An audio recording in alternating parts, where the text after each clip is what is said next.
Happy New Year, everybody! I'm sad. Not super sad, I'm only a little bit sad. I'm sad because I can feel myself getting older, and specifically, I think I'm reaching the age where I'm really acutely aware of how many doors have been closed to me by the passage of time. And I'm going to talk about what I mean by that more specifically, but I think we can all kind of relate to having like missed opportunities in life, maybe like a job you didn't take, maybe a relationship that you thought would work out but didn't. And I just want to reflect a little bit on my own life and certain opportunities that I've missed. Maybe that's the wrong way to say it. Different kind of doors that have been closed to me over the years because I think it's interesting to think about. So join me as I reflect on the past 26 years or so of my life. Oh, and by the way, if you're wondering about the thumbnail and the bottle of lemonade, I went for a walk around the city on New Year's Day. I was seeing some friends and doing some other stuff, but I had some time to myself and I decided to walk around and get some cool nature footage and also buy some lemonade because I really like lemonade. Say hello. That's my friend now. The most obvious thing that comes to mind for me when it comes to what if scenarios and things that could have been is me being transgender and what it would have been like for me to not be transgender. If you don't know, being transgender basically means you are born into a certain body and identity. In my case, I was born into a male body and identity, and at some point you decide, well, that's not really working for me. I'm going to do something else now. And so I live my life as a woman now. I use she, her pronouns. My name is feminine. Pretty much everyone thinks of and treats me as a woman in my life, except for my parents.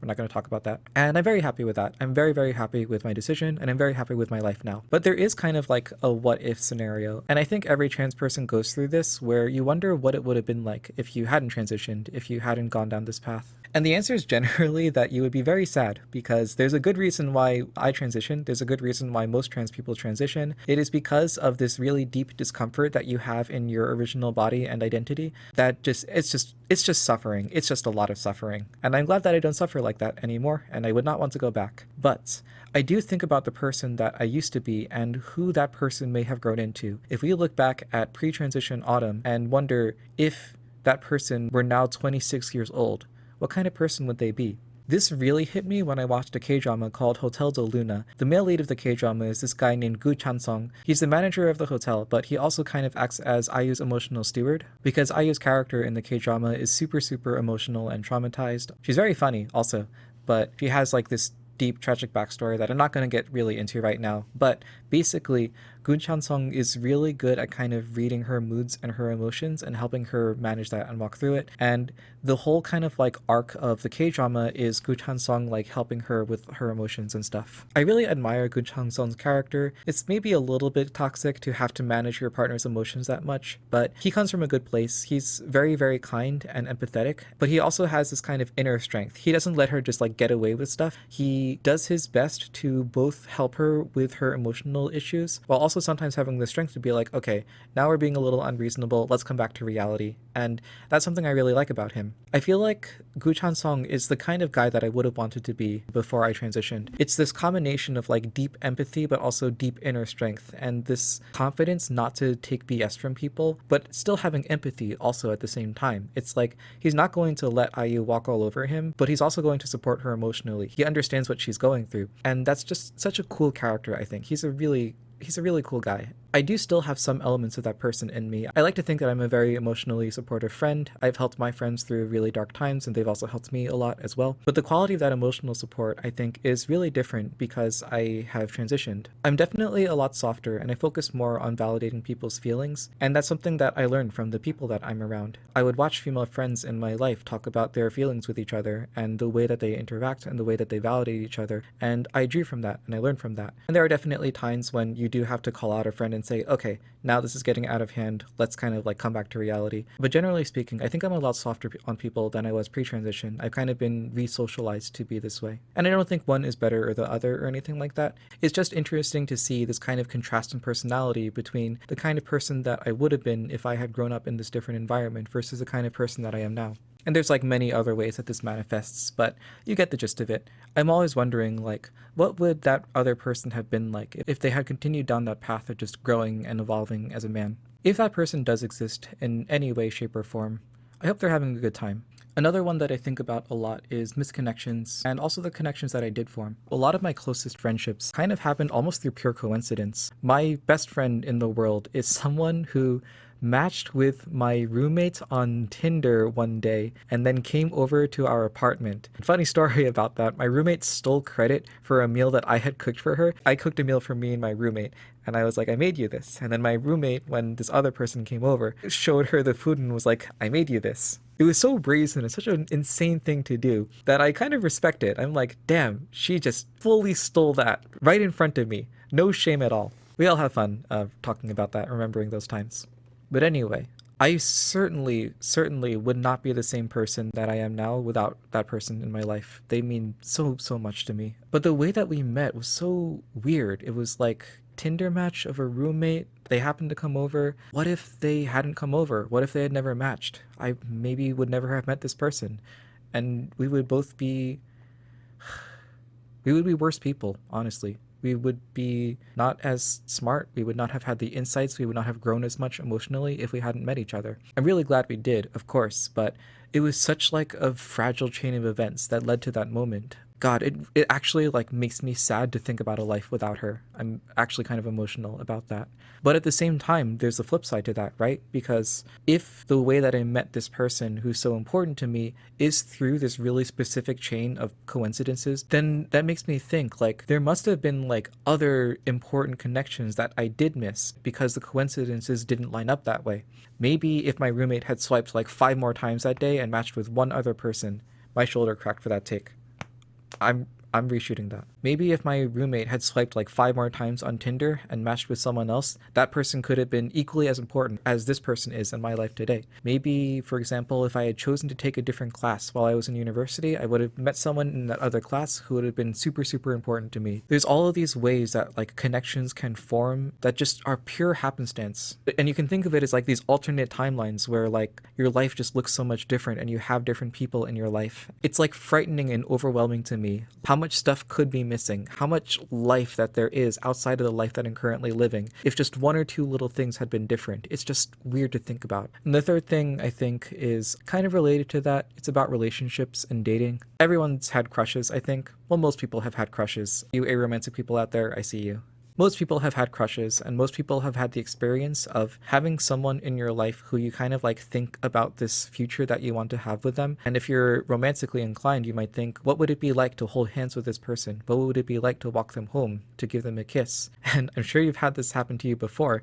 Sometimes your crush rejects you. Sometimes they're not interested in you. Sometimes you flub your confession. Any number of things could happen. And at that moment, when that happens, there's like this death, I think. There's the death of the future that you wished you could have. It is always really sad when that happens, I think. I don't think anyone enjoys that process, and I think everyone can kind of empathize with what that is like. And people will say, like, you know, you shouldn't build those castles in the air, you shouldn't fantasize so much about your crush, but I think we kind of can't help it as a species because the whole reason why you have crushes and why you have romantic feelings for people is that hope. You hope to have a life with that person. And if you're not able to fantasize about it, if you don't see that potential goodness in your future, you never really have a point to entering into a relationship in the first place. And you probably never really get to access the joy of a relationship because you just won't try, because you don't see any hope in the future. I think about this a lot with a really important relationship I had in high school. I won't get super into the details, but basically I had a girlfriend for a long time who I was really close to, and then we broke up. And I am not telling you why, and I'm not going into details. But what I will say is that we definitely had a future together. We could have gotten married, we could have had kids, we could have lived a really long and happy life together if things had been different. There's a lot of things that could have been different. And again, I'm not telling you all of them, but the more I look back on that relationship as years go by, I think that my relationship to the memories of that relationship change over the years. For a long time, I kind of thought, I was so young, how could I possibly know what the future would hold for us? How can I put so much stock into this relationship, you know, when it's just a high school romance? But over time, and as I've dated more and I've grown as a person, I started to realize that that really was kind of something special. It was a really important time for me, and I think a really important time for her too. There was a lot of joy in that relationship, and there was a lot of potential in it too. And feeling the death of all of that potential was really hard for me as a teenager. That was a lot to process at, what was I, like 17 or 18 years old? I think it took me a good like 3 or 4 years to be able to say that I had really processed it, that those memories felt settled in who I am as a person. And even the way that relationship started was weird. It's like I joined like this club because of this author that I was really into, and the only reason I got into that author was because of like this forum I went on as a kid. But it's not just thinking about like how I got to where I am now, it's also thinking about where I could be if certain other things had gone differently. What if I had chosen to spend my time in high school with a different group of friends than the one that I did? I was in a really queer group of friends when I was in high school, and I think that because I had those queer friends, it became a lot easier for me to come out as transgender later on in life because I was exposed to so much queer stuff already. But what if I had hung out with a bunch of straight people when I was in high school?